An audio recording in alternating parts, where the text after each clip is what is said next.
Princess Anne has undertaken a last-minute overseas visit on behalf of King Charles for a sombre reason.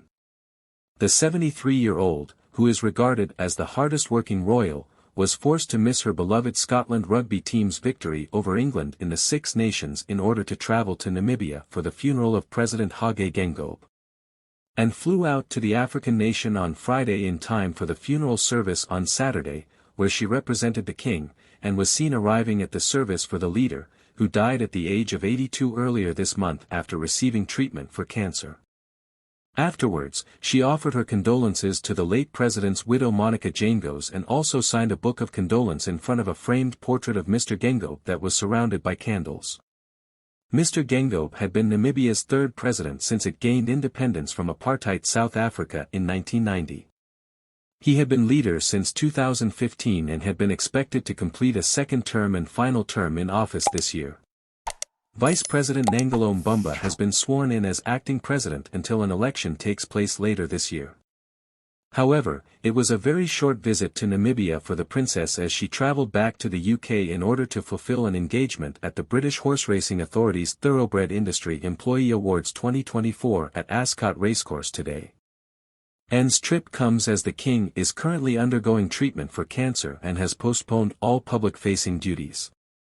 However, he is continuing with his red boxes of state papers behind the scenes. And last week, he was left tickled pink by a well-wisher's card showing a disgruntled dog recovering from medical treatment and telling him, "At least you don't have to wear a cone." Charles had been pictured looking through some of the 7,000 messages of support Buckingham Palace correspondence team has received from around the world since his cancer diagnosis. Many share their own experiences of cancer or offer their good wishes and advice for a speedy recovery, with one adult well-wisher telling the king, "Chin up, chest out, remain positive and don't let it get you down. Trust me, it works, but the main thing is family." While a child sent the message, "Never give up. Be brave. Don't push your limits. Get well soon."